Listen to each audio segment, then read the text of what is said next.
Hey everybody, Adam Jackson back here for episode 3 of our new show. As a quick intro, in case this is your first one you're listening to, I'm a tech investor, CEO, started a hedge fund in the crypto space, and an MLP and an LP in a bunch of funds as well, venture tech funds. So I started doing this show, basically try to do it once a week, short form, just going through like interesting stuff I learned this week, lessons, etc., inside baseball, whatever. And so this was, I'm in New York, wrapping up a big week in New York, where I had actually lots of really interesting stuff. Hopefully that's useful. So this week I'll be talking about what I learned and kind of tactics for storytelling, PR, interacting with media, journalists. PR is a tough thing, especially when you're not a billionaire flinging electric cars into space. Us lowly operators have to figure out a way to tell the story and break through and hopefully elevate the profile of whatever it is you're working on. So one thing I've learned is, we've been doing this for about a year now, is every couple months I'll come out to New York and throw a dinner for journalists and just invite a bunch, and usually just like a handful will show up. You rent out a room in a restaurant and like, good food, good wine, get everybody talking. So this week we did one just last night, and there's probably 10 or so journalists showed up. Really, really interesting conversation. So like, like lesson number one here for any entrepreneurs that are, thinking about doing this, like, don't be promotional. Don't like just sit there and talk about what you're doing, your company. I actually like rarely mention things I'm working on, but it helps to, have strong opinions about things that are going on in the news or some other insights. And so this week we talked about, the crypto crackdown, this ongoing, the government really turning the screws on, so the CFTC sued Binance this week. Looks like criminal charges will be coming as well towards CZ.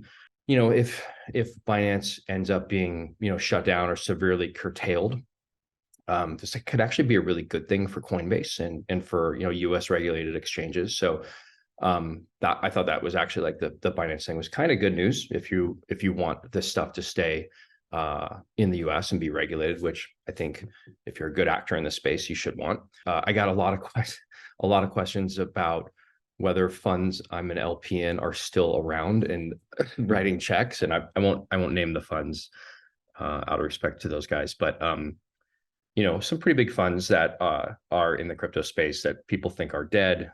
They're not, at least not the ones I'm in. Still very, very active and, funding new companies and, throwing events and that kind of thing. Like I'm speaking at the Pantera LP Summit next week in San Francisco with Dan Moorhead, who's the founder of that fund. Let's see what else. Of course, you have to talk about Chat-GPT and Sam Altman and, what an amazing thing Chat-GPT and OpenAI is. My position on this is like, it's awesome technology. It's really impressive what it can do. It still feels a bit like a parlor trick, and it's great. Like, I mean, I think if it's, helping college kids cheat, fine. Like, probably shouldn't go to college to begin with. I'm not seeing like the vast commercial opportunity here for startups. I think, these algorithms are free and open source, like, the things that power all these chatbots. And so then the data is what becomes useful. And most of the data belongs to big companies. And so, obviously Microsoft, basically controls OpenAI now. And they're going to make a run at Bing being, potentially disruptive to Google.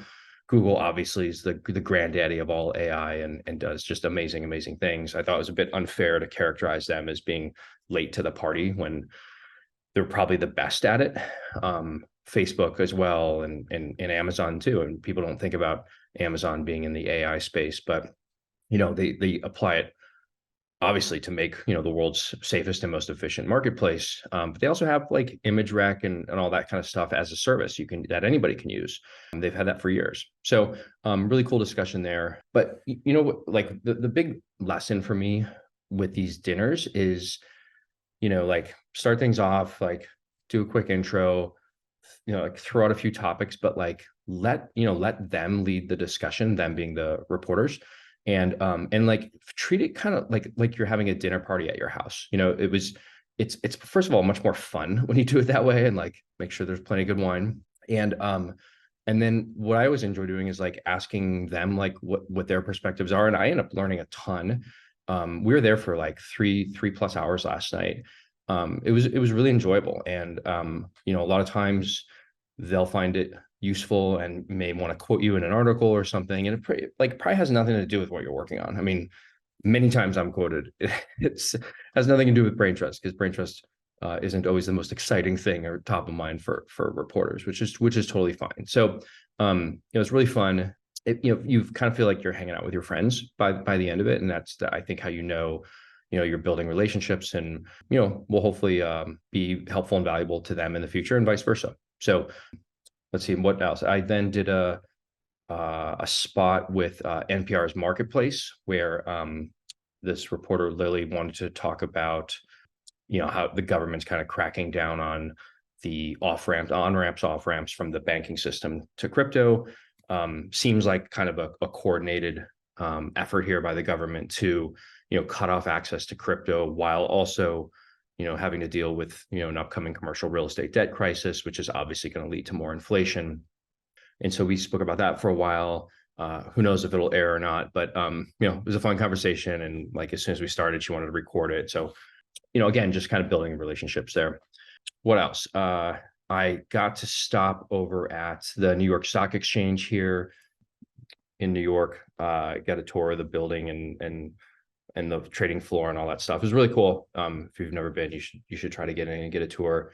I was there unrelated to Braintrust. It was more. I think I'm in their CRM from my last company, Doctor On Demand, which is now included health and will hopefully be going public someday. Anyway, what was interesting, notable there was one of the people who works for NYSE, and like I didn't sign an NDA or anything, so I feel okay sharing this. One of the guys that works there was like, "Oh, you work in crypto, you invest in crypto." I was like, "Yeah," and he's like, "We here at NYC have like basically designed a new S1 template for crypto tokens that can easily become compliant and then list on NYSE. Like, why should Coinbase have all the volume and all that stuff?" So that was really interesting. NYSE sort of like has this plan now.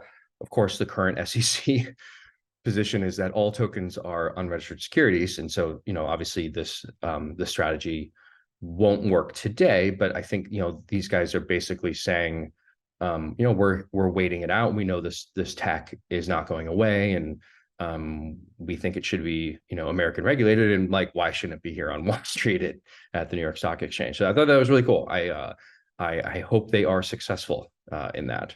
And can bring more regular U.S. regulated trading venues for crypto. What else? I wanted to. I did. So I talked about IR last week, investor relations. I got some good feedback actually. I got some feedback over email, over Twitter. By the way, if you ever want to give me feedback, please be constructive. But you can tweet me at Adam Jackson SF. One of them was about sort of ongoing, like when you go spend time with an investor who's already in your deal, and beyond just like the monthly update you type out, what are some of the things to kind of address and whatever. And I thought it reminded me, I actually had an interesting conversation. It was last Friday with one of our early backers at Braintrust, and they were so he was really like, I won't quote him because I don't have his permission to, but he was really interested in like, hey, like, looks like the network's growing really nicely. Like, what do you think? His question to me was like, what do you think is the silver bullet here? Like what would need to be true for this thing to like just go vertical and like be, totally consolidate the space? Like and to zoom out, like, one of my visions for Braintrust is that we can do for the global tech scene, global tech talent market, what Airbnb did for the vacation rental market. So if you think about before Airbnb, there were plenty of vacation rentals, right? But like you had to like find them on Craigslist or call some like random, broker, in Tahoe or wherever you're looking to go. And, there's like no reputation, no reliable way to pay. There was no price discovery, right? You didn't know like what should a cabin in Tahoe cost, right? It was a very like asymmetric marketplace, which made it hard to use, and it made it just easier to go to hotels. And then Brian comes in with Airbnb and makes this beautiful product that captures reputation, provides insurance, a trusted way to pay, and then has lots of inventory, liquidity. So price discovery then becomes easy, right? You know what you should pay or what you should charge. And they built, just incredible business by sort of consolidating, that very scattered market. And now it's, arguably as big as hotels, maybe bigger. And so I have the same vision with Braintrust, is like global tech talent is like, what should you pay for, a senior Python developer or senior product manager? Like, what should they earn per hour? And what are the factors? And, years of experience. Are they enterprise grade or not? What part of the world are they in? English proficiency, all these variables. And so, before we, an open marketplace like Braintrust, you kind of had to like trust what a consulting firm was saying, and they're basically just going to bid as high as they can to what they think your budget is, and like a lot of asymmetry in that information. And so it becomes harder, right? You end up just like using, like a big consulting firm or whatever, like PwC, who can, just easily staff you, but they're taking a hefty markup. Anyway, so our investor was like, what will take for Braintrust to be like the Airbnb of the space? And I didn't really have a good answer for him. So I was just like, like the thing's growing. We have this cool decentralized model where, anyone can come in and grab a referral code and send it around. And that's how we grow, right? Like this, we just kind of keep putting one foot in front of the other. And, he's like, so I told him exactly that. And he's like, I spent a lot of time actually early on with Brian Chesky, from the founder CEO from Airbnb.